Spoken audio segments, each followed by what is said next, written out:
শেখ হাসিনা সরকারের শেষ ৬ বছরে বিনামূল্যের পাঠ্য বই ছাপাতে ১,৫০০ কোটি টাকা লুটপাট হলেও শ্বেতপত্রে আসেনি দুর্নীতির ছিটে ফোঁটাও। লুটপাটের কারণে শিক্ষার্থীদের মানহীন বই পড়তে হয় বলে অভিযোগ করেছে খোদ পাঠ্যপুস্তক মুদ্রণ ও বিপণন সমিতি। শিক্ষা গবেষকরা বলছেন, দুর্নীতিতে জড়িত বোর্ড কর্মকর্তারাই শ্বেতপত্র রচনার দায়িত্ব পাওয়ায় উঠে আসেনি প্রকৃত চিত্র। বই ছাপানোর ব্যস্ততা শেষে দুর্নীতির বিষয়ে বিস্তারিত তদন্ত করার কথা জানিয়েছে এনসিটিবি। শাকির আহমেদের রিপোর্টে বিস্তারিত।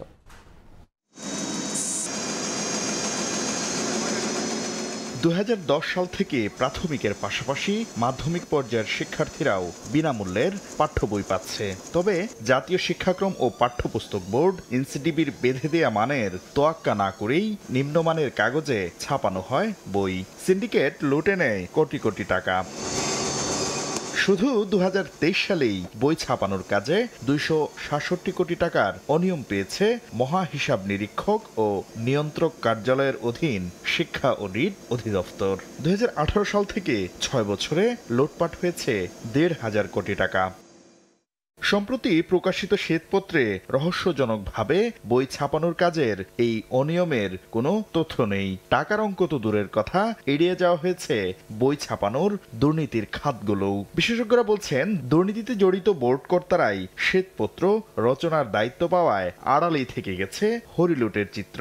যারা কাজটি করেছে সেই প্রতিষ্ঠানে যদি তাদের বিরুদ্ধে শ্বেতপত্র লেখে, তারা কি তাদের দুর্নীতির কথা কখনো বর্ণনা করবে? এটা তো আমরা সাধারণ মানুষও বুঝে। শ্বেতপত্র যদি লিখতে হয় তাহলে সেখানে তৃতীয় পক্ষের মাধ্যমে যদি কোনো একটা কমিশন বা তৃতীয় কোনো পক্ষের মাধ্যমে কাজটি করানো যায়, তাহলে নিরপেক্ষতা এবং প্রকৃত ঘটনা বেড়ে আসার সম্ভাবনা অনেক বেশি থাকতো। কিছু বোর্ড কর্মকর্তা ও অসাধু ব্যবসায়ীদের এই লুটপাটের কারণেই বছরের পর বছর মানহীন পাঠ্য বই পড়তে হচ্ছে শিক্ষার্থীদের। এমন অভিযোগ খোদ পাঠ্যপুস্তক মুদ্রক ও বিপণন সমিতির সভাপতির। যে পরিমাণ টাকা ইনভেস্ট হয় এর একটা বড় অংশ এখানে দুর্নীতি হয়ে যায়। ১২০০ কোটি থেকে ৪০০ কোটি ইয়ে হয়ে যেতে 25% চলে গেল। তার চেয়ে বড় জিনিস হলো আমাদের যে নতুন প্রজন্ম গড়ে উঠবে তাদেরকে আমি কি দিচ্ছি? তাদের সাথে প্রতারণা করছি, ওরা প্রতারিত হচ্ছে। চলমান বই ছাপার কাজ শেষ হলে এ খাতে বিগত সরকারের আমলের দুর্নীতির বিষয়ে অধিকতর তদন্তের কথা জানিয়েছে এনসিটিবি। বই পুস্তক ছাপানো নিয়ে বেশি ব্যস্ত থাকার কারণে ওই বিষয়ে আমরা এই মুহূর্তে তেমন কোনো কাজ করতে পারছি না। আমরা দ্রুতই কোন খাতে কতটুকু খরচ হয়েছে এবং সেখানে কতটুকু খরচ অপব্যয় হিসেবে হয়েছে এটা আমরা তখন বের করার চেষ্টা করব। আর বোর্ডের কোনো কর্মকর্তা দুর্নীতিতে জড়িত হলে ছাড় পাবে না বলেও হুঁশিয়ারি দেন চেয়ারম্যান। শাকির আহমেদ, সময় সংবাদ, ঢাকা। বাজারে শাক সবজি কিনতে যখন ফাঁকা হচ্ছে ভোক্তার পকেট, তখন এসব পণ্য উৎপাদনে দরকারি বালাইনাশক বিক্রি করে পকেট ভরছেন ডিলার ও আমদানিকারকরা।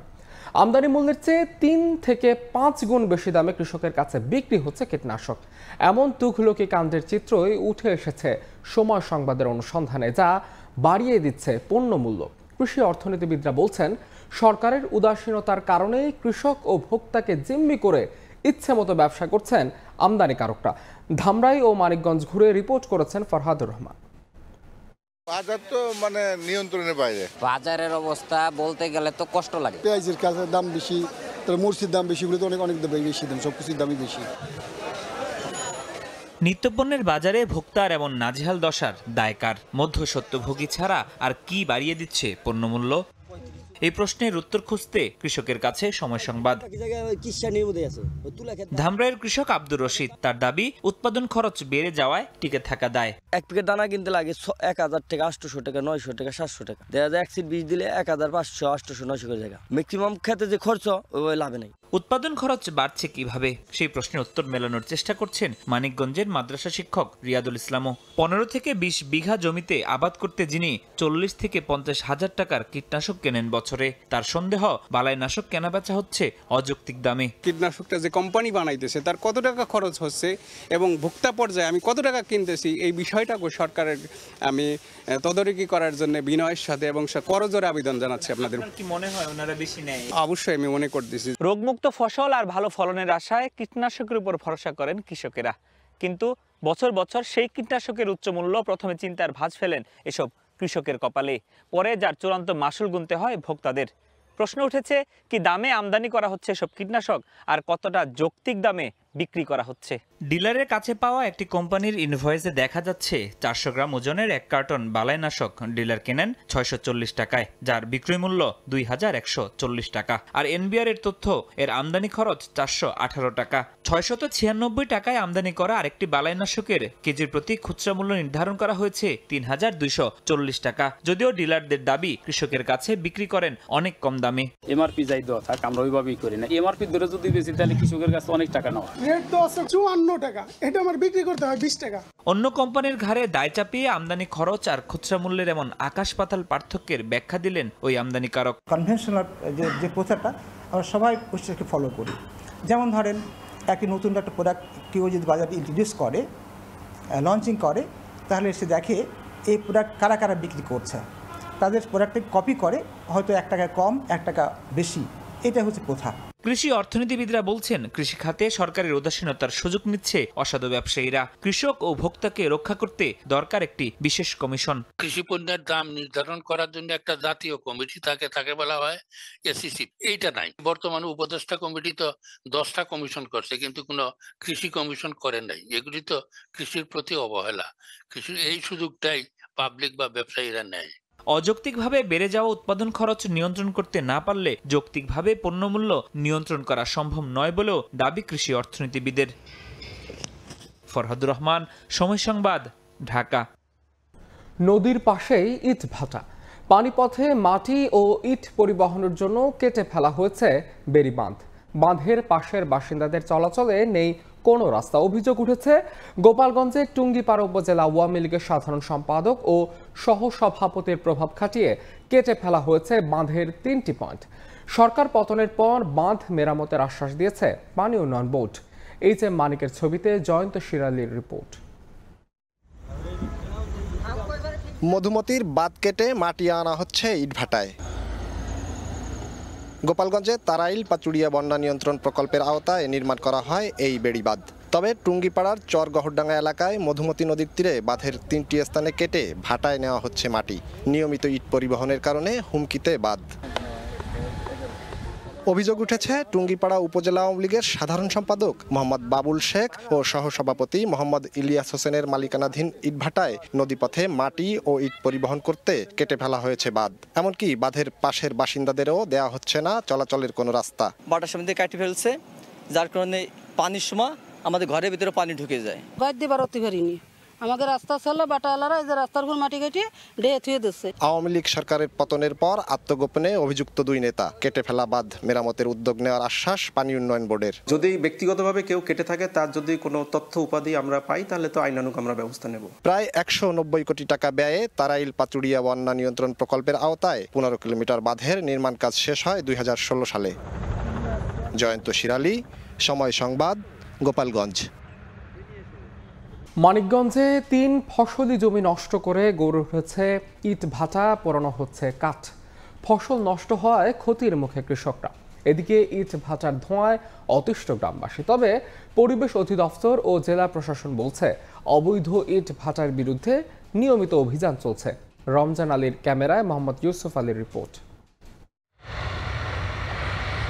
3 ফসলি জমির মাঝে গড়ে তোলা হয়েছে ইট ভাটা, সেখানে আবার পোড়ানো হচ্ছে কাঠ। বিপর্যয়ের মুখে পরিবেশ।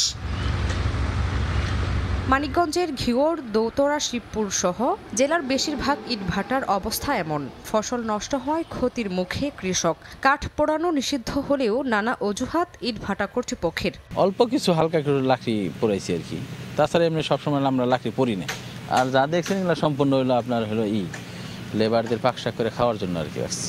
এদিকে ইট খোলার জন্য ফসলি জমির টপ সয়েল কেটে আনার সময় নষ্ট হচ্ছে গ্রামীণ রাস্তাঘাট। এমন অবস্থার প্রতিকার চান স্থানীয়রা। ইট ভাটা জোর দুলুম করে জমিটা নিয়ে যেতেছে, শস্য ভালো হয় না। ইটের ধোঁয়া এসে সিলেট ইটের চালে লাগে চাল নষ্ট হয়ে যাইতেছে, গন্ধ রাখতেছে, মানে পরিবেশ নষ্ট হইতেছে। ধুলাবাড়িতে আমাকে খুব অসুবিধা, রাস্তাঘাট ভাঙিয়ে ছিঁড়ে যেতেছে। পরিবেশ অধিদপ্তর বলছে অবৈধ ইট ভাটার বিরুদ্ধে নিয়মিত করা হচ্ছে অভিযান। আর জেলা প্রশাসক বলছেন ইট ভাটায় অনিয়ম হলে নেওয়া হবে ব্যবস্থা। এরা অনুমতি নেওয়ার পরও এরা যদি কোনো বৈধ ইট ভাটাও যদি কোনো আইনের ব্যত্যয় করে, তাদেরকেও আমরা আইনের আওতায় নিয়ে আসব। পরিবেশ অধিদপ্তরের দেয়া তথ্য মতে জেলায় ১৩০টি ইটভাটার মধ্যে ছাড়পত্র নেই ১৫টির। সময় সংবাদ, মানিকগঞ্জ। অবশেষে সরাসরি রেল চলবে চট্টগ্রাম কক্সবাজার রুটে। প্রতিদিন বন্দরনগরী থেকে পর্যটন নগরে ছুটবে 2টি ট্রেন। প্রবাল ও সৈকত এক্সপ্রেস নামে 2টি নতুন ট্রেন চালুর প্রস্তাব পাঠানোর হয়েছে রেল মন্ত্রণালয়। জানুয়ারির প্রথম সপ্তাহ থেকে নতুন 2টি ট্রেনের বাণিজ্যিক যাত্রার প্রস্তুতি নিয়েছে রেলওয়ে পূর্বাঞ্চল। শাখাল ত্রিপুর ক্যামেরায় বিস্তারিত জানাচ্ছেন কমল দে। পর্যটক নগরে ছুটছে ট্রেন, নিরাপদ যাত্রায় যার চাহিদা বাড়ছে দিনকে দিন। 18,000 কোটি টাকার এই রেল লাইন দিয়ে এখন চলাচল করছে কক্সবাজার এবং পর্যটক এক্সপ্রেস নামে একজোড়া যাত্রীবাহী ট্রেন। এর মধ্যে পর্যটক এক্সপ্রেস চলাচল করে বিশেষ ট্রেন হিসেবে। 2টি ট্রেনই ঢাকা কক্সবাজার চলাচল করায় চট্টগ্রাম থেকে নতুন ট্রেন চালুর দাবি দীর্ঘদিনের। অবশেষে প্রত্যাশার পালে হাওয়া লেগেছে। চট্টগ্রাম কক্সবাজার রুটে সৈকত এবং প্রবাল এক্সপ্রেস নামে 2টি ট্রেন চালুর প্রস্তাবনা পাঠিয়েছে রেলওয়ে পূর্বাঞ্চল।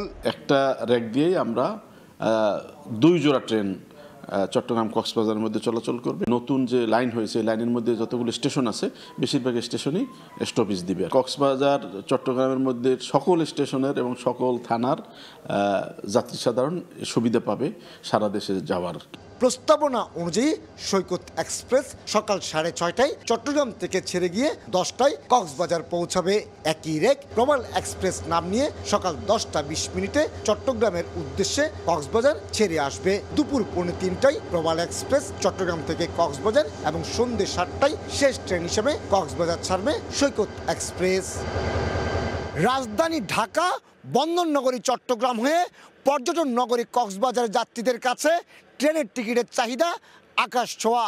কিন্তু তার বিপরীতে কক্সবাজার এক্সপ্রেস এবং পর্যটক এক্সপ্রেসের যাত্রী সক্ষমতা মাত্র 3,600 টিকিট। তারপরে চালু হতে যাওয়া প্রবাল এবং সৈকত এক্সপ্রেসেরও সক্ষমতা 3,600। তবে নতুন 2টি ট্রেন চালু হলে যাত্রীদের টিকিট ভোগান্তি কিছুটা কমবে, এমনটি আশা করছেন রেলওয়ে কর্মকর্তারা।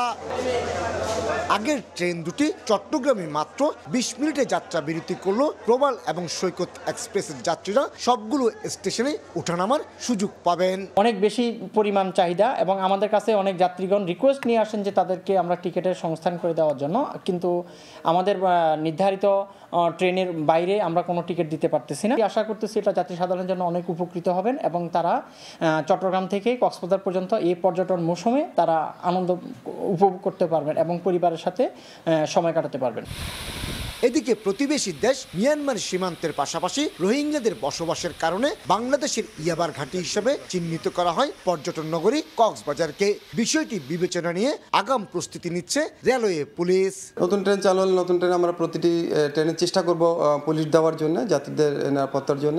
কোনো ক্ষেত্রে পুলিশের স্বল্পতা থাকে আমাদের, সেক্ষেত্রে আমরা জেলা পুলিশের সহায়তা নেই এবং আমাদের গোয়েন্দা তথ্য কালেকশন করব, প্রয়োজনে আমরা অভিযান পরিচালনা করি। নতুন চালু হতে যাওয়া প্রতিটি ট্রেনের 16টি বগিতে থাকছে 743টি সিট, আর টিকিট মিলবে যথারীতি অনলাইনেই। কমল দে, সময় সংবাদ, চট্টগ্রাম। ভোগান্তির আরেক নাম Shariatpur BRT office. Driving licence কিংবা গাড়ির রেজিস্ট্রেশন করতে গিয়ে ঘুরতে হচ্ছে বছরের পর বছর, তবুও অনেকেরই মিলছে না লাইসেন্স কিংবা রেজিস্ট্রেশন। তবে দালাল ধরলে টাকার বিনিময়ে লাইসেন্স পেতে নেই কোনো ভোগান্তি। অবশ্য কর্তৃপক্ষের দাবি আগে দালালের আনাগোনা থাকলেও এখন নেই। অনলাইন ভিত্তিক হয় এখন সহজেই কাজ করতে পারছেন গ্রাহকরা। বিএম ইসরাফিলের তথ্য ছবিতে রিপোর্ট। আনোয়ার হোসেন 14 মাস আগে একটি ড্রাইভিং লাইসেন্স নবায়নের জন্য আবেদন করেন। সব ধরনের পরীক্ষায় পাশ করেও 14 মাস ধরে ঘুরছেন শরীয়তপুর বিআরটিএ অফিসের টেবিলে টেবিলে। সময় সংবাদের প্রতিনিধিকে সঙ্গে নিয়ে গেলে মুহূর্তেই পেয়ে যান লাইসেন্সটি। একই অবস্থা ভেদেরগঞ্জ উপজেলা থেকে লাইসেন্স নবায়নের জন্য আসা মোহাম্মদ নুরুজ্জামানের। 20 বার ঘুরেও মেলেনি তার লাইসেন্স। 5 বছর মেয়াদের লাইসেন্স 14 মাস যদি তাদের কাছেই থাইকা যায় তো আর কয়দিন মেয়াদ পাইলাম। এরা এরকমই করে, আইলে এই টেবিল ওই টেবিল বিভিন্ন টেবিলে ঘুরায়, তালবাহানা করে। বললে আমি আরো ভোগান্তির ভিতরে ফরমু, পরে ঝামেলা, পরে আমি মনে করেন আবার ইন করতে আবার ঝামেলা ভিতরে ফরমু। আমি ওই এটা চাই না ভাই। জেলার বাস, মোটরসাইকেল সহ অন্যান্য যানবাহনের লাইসেন্স কিংবা গাড়ির রেজিস্ট্রেশন চাওয়া গ্রাহকদের ভোগান্তি চরমে। তারা বলছেন, দালাল ধরলে সহজেই মিলছে লাইসেন্স কিংবা গাড়ির রেজিস্ট্রেশন, থাকে না কোনো ভোগান্তিও। বিআরটি দিয়ে গেলে এই টেবিলে যাও, ওই টেবিলে যাও, নানান প্রাণী শিকার হতে হয়, কিন্তু দালাল ধরলে ঠিকই টাইমের আগে পেয়ে যায়। রিনিউ কত দিল একই সময়, আর নতুন কত গেলে একই সময়। আর অনেক লাইসেন্স লেগে গেলে আপনার ফিঙ্গারের কথা কয়ে আপনার 2.5 মাস 3 মাসের প্লাস হয়ে যায়। আমরা বিআরটিকে অনুরোধ করব তাদের প্রসেসিং অনুযায়ী যাতে করে খুব তাড়াতাড়ি এরা এই ড্রাইভিং লাইসেন্সটা পাইতে পারে। তবে জেলা বিআরটি এর কর্মকর্তার দাবি, অনলাইন ভিত্তিক সব কার্যক্রম হয় বলে এখন আর কোনো গ্রাহকের ভোগান্তি কিংবা নেই দালালের দৌরাত্ম্য। আমার এই বিআরটি অফিসে শরীয়তপুরে কোনো দালালের অস্তিত্ব নাই। এখানে গ্রাহকরা খুব সুন্দরভাবে তাদের সেবা গ্রহণ করতে পারতেছেন এবং অনলাইনে ওনার সমস্ত তথ্যগুলি চলে যাচ্ছেন। গাড়ির লাইসেন্স, রেজিস্ট্রেশন ও ফিটনেস সংক্রান্ত কাজে প্রতিদিন শরীয়তপুর বিআরটি অফিসে আসেন শতাধিক মানুষ। সময় সংবাদ, শরীয়তপুর। মুন্সিগঞ্জের 39,899টি নলকূপে আর্সেনিক শনাক্ত হয়েছে। জেলা জুড়ে আর্সেনিকের এই ভয়ঙ্কর চিত্র। নিরাপদ পানি সহজলভ্য না হয় মাত্রাতিরিক্ত আর্সেনিকের লাল চিহ্নিত নলকূপের পানি পান করছেন অনেকে। জনস্বাস্থ্য বিভাগ বলছে, বিশুদ্ধ পানি সরবরাহে গভীর নলকূপ সরবরাহ করলেও তা পর্যাপ্ত নয়। নাসির উদ্দিন উজ্জ্বলের রিপোর্ট, ছবি তুলেছেন আবু সাইদ। মুন্সিগঞ্জে মাত্রাতিরিক্ত আর্সেনিকের দাপট, বাড়িতে বাড়িতে আর্সেনিক যুক্ত টিউবওয়েল। নলকূপের পানি ব্যবহার না করতে সতর্ক করে লাল চিহ্ন দেওয়া হয়েছে। রাজধানী থেকে 30 কিলোমিটার দক্ষিণে এবং পদ্মা নদীর 7 কিলোমিটার উত্তরে গঙ্গা অববাহিকার আড়িয়াল বিল সহ মুন্সিগঞ্জ জেলা জুড়ে পানীয় জলের 86% উৎস অগভীর টিউবওয়েল। দূষিত ভূগর্ভস্থ পানি আর্সেনিক এক্সপোজারের উৎস। সেই অগভীর নলকূপের আর্সেনিক ধরা পড়ছে। লৌহজংয়ের কারপাশা গ্রামে আর্সেনিক বিষের কারণে এক ব্যক্তির মৃত্যুর দাবি পরিবারের। অসচেতনতায় ঝুঁকিতে রয়েছে বহু মানুষ। আর্সেনিকের বিষক্রিয়া থেকে রক্ষায় আর্সেনিক যুক্ত নলকূপের পানি পান এবং রান্নার কাজে ব্যবহার না করার পরামর্শ বিশেষজ্ঞদের। তা জানার পরও নিরাপদ পানি সহজলভ্য না হয় এই নিষেধ মানছেন না অনেকে। আর্সেনিক পানি লেগে আমরা খাইতে পারি না, অন্য বাড়ির থেকে আইনা পানি খাই, কুরুচ দিয়া গেছে, এই লেগে আমরা করতে পারি না। এই বাড়ির এই পানি আমাকে খাইতে হয়। বিষাক্ত পানি পরীক্ষা করে লাল কুরুচুনি দিয়ে গেছে, ওখানে আমরা কোথাও পানি পাই না, এই পানি বাদ দিয়ে ব্যবহার করতেছি। গ্রাম জুড়ে এরকম অবস্থা, কেউ কলে পানি পালো না, এটি আর্সেনিক পানি, কারোর চিহ্ন দেওয়া গেছে, এই পানি খাওয়া যায় না, খুবই অসুবিধা হইতেছে সবার। জনস্বাস্থ্য প্রকৌশল বিভাগ বলছে, তারা গভীর নলকূপ সরবরাহ করলেও তা পর্যাপ্ত নয়। টিউবওয়েলগুলোয় 2-1টা যদি আমরা আর্সেনিক পাই, সেক্ষেত্রে আমরা reverse osmosis plant, that means আরও প্ল্যান্ট বসাই, যার মাধ্যমে আমাদের আর্সেনিকযুক্ত পানি আমরা মানুষজনকে খাওয়াইতে পারি। এই হিসেবে আমরা আর্সেনিকটাকে রিমুভ করতেছি। জেলায় এখনো প্রায় 50,000 টিউবওয়েলের পরীক্ষা বাকি।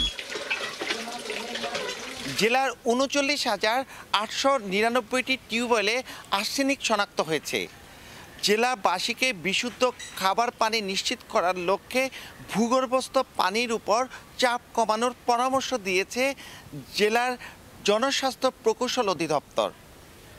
মুন্সিগঞ্জের ইদ্রাকপুর থেকে নাসির উদ্দিন উজ্জ্বল, সময় সংবাদ।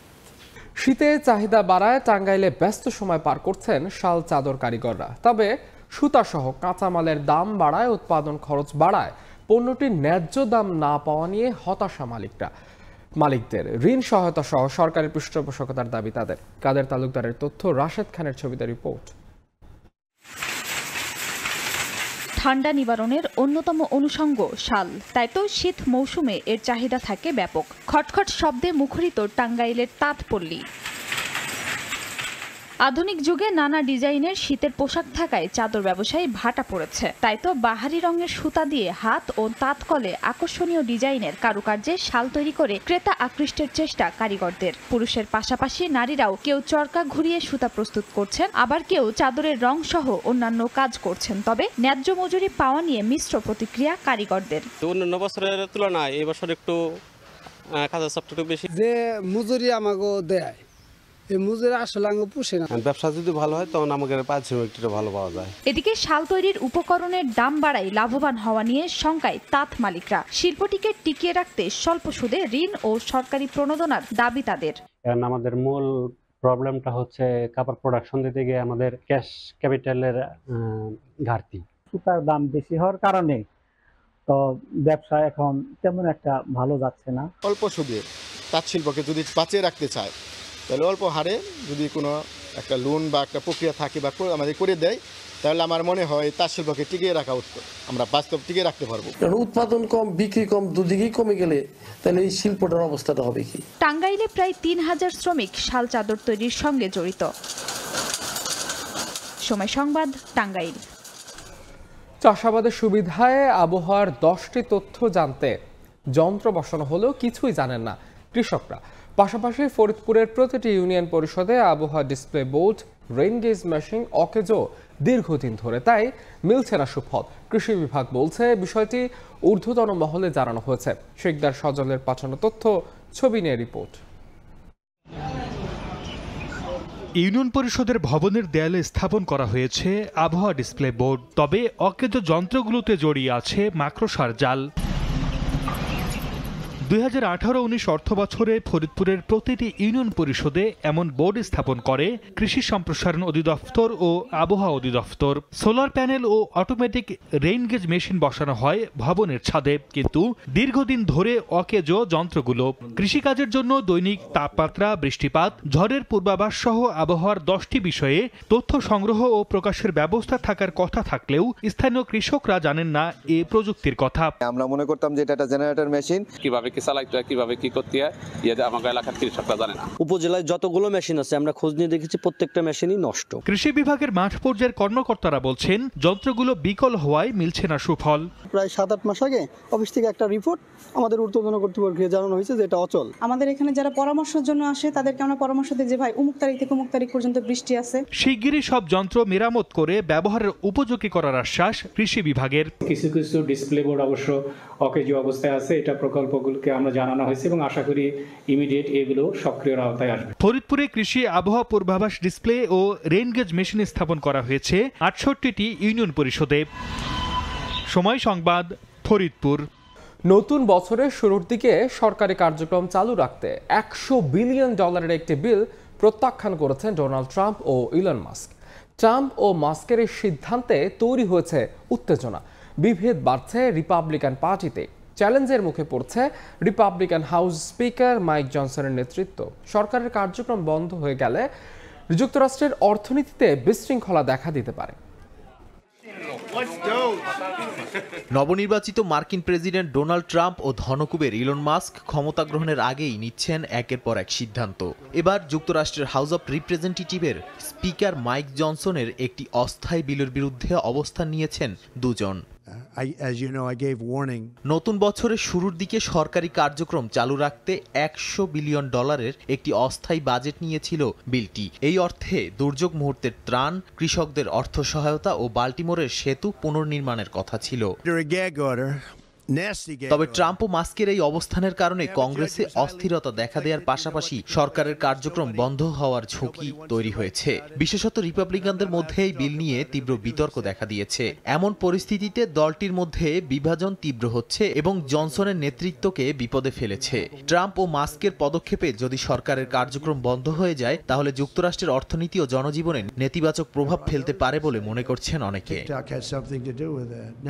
এই রাজনৈতিক অস্থিরতা ট্রাম্পের দ্বিতীয় মেয়াদে কিভাবে চলবে তার একটি প্রাথমিক সংকেত হিসেবে দেখছেন বিশ্লেষকরা। এই সংকটের মধ্যে কংগ্রেসে 2025 সালের বাজেট তৈরিতেও রয়েছে অনিশ্চয়তা। আগামী কয়েক সপ্তাহে এর পরিণতি কি হবে তা নিয়ে চলছে অনেক জল্পনা কল্পনা।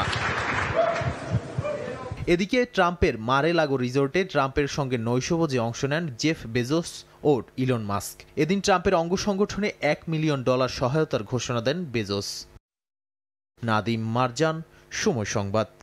সিরিয়ায় বাশার আল আসাদের পতনের পর ফিরতে শুরু করেছেন বিভিন্ন দেশে আশ্রয় নেয়া সিরীয় শরণার্থীরা। নিজ দেশে ফিরলেও দীর্ঘ 14 বছর ধরে চলা গৃহযুদ্ধে বাড়ি ঘর হারিয়ে নিঃস্ব হয়ে পড়েছেন অনেকে। যুদ্ধের ক্ষত নিয়েই নতুন জীবন শুরুর লড়াইয়ে নেমেছেন তারা। আহমেদ আল কাশেম। নতুন আশার আলো নিয়ে তুরস্ক থেকে দেশে ফেরা ৭,৬০০ সিরীয় শরণার্থীর একজন। আলেপ্পোয় ফিরেই আহমেদ যখন তার বোনকে জড়িয়ে ধরলেন, তাদের দুজনের চোখ বেয়ে ঝরছিল আনন্দ অশ্রু। তবে দীর্ঘ ১ দশকের বেশি সময় পরে তাদের এই পুনর্মিলনের আনন্দ ম্লান হয়ে যায় সিরিয়ার বর্তমান কঠিন বাস্তবতায়। আলেপ্পোর বেশিরভাগ এলাকা এখনও ধ্বংসস্তূপ। ফলে দেশে ফিরলেও ঘরে আর ফেরা হয়নি হাজার হাজার সিরীয় শরণার্থীর। পরিবারের জন্য খাবার জোগাতে দীর্ঘ সময় লাইনে দাঁড়িয়ে থাকতে হচ্ছে তাদের। বিদ্যুৎ ও পানির তীব্র সংকট এবং ন্যূনতম সুযোগ সুবিধার অভাব তাদের জীবনকে করছে দুর্বিষহ। তবে এত কিছুর পরও দেশে ফিরতে পেরে খুশি তারা। তুরস্কে আমাদের সব ছিল, পানি, বিদ্যুৎ, ইন্টারনেট, কিন্তু এখানে কিছুই নেই। তবুও এটি আমার দেশ, আমাকে মানিয়ে নিতে হবে। দেশে ফিরতে পেরেই আমি খুশি। দীর্ঘ ১৪ বছর ধরে চলা গৃহযুদ্ধের কারণে চরম বিপর্যয়ের মুখে সিরিয়ার অর্থনীতি। দেখা দিয়েছে নগদ টাকার তীব্র সংকট। ব্যাংক এবং এটিএম বুথে দীর্ঘক্ষণ লাইনে দাঁড়িয়েও মিলছে না টাকা। অর্থাভাবে কঠিন সময় পার করছেন তারা। চরম এই অর্থনৈতিক সংকটের জন্য দীর্ঘমেয়াদী যুদ্ধ ও পাশ্চাত্যের কঠোর নিষেধাজ্ঞাকেই দায়ী করছেন সংশ্লিষ্টরা। তবে সংকট থেকে উত্তরণে বেতন ও সুযোগ সুবিধা বাড়ানোর প্রতিশ্রুতি বিদ্রোহীদের। দ্রুত এই সংকট কাটিয়ে ওঠার প্রত্যাশা তাদের। আমিরুল ইসলাম আলিফ, সময় সংবাদ। সাইক্লোন চিডোর আঘাতে লন্ডভন্ড ফ্রান্সের মেয়ট দ্বীপ ঘুরে দেখেছেন প্রেসিডেন্ট ইমানুয়েল ম্যাক্রো।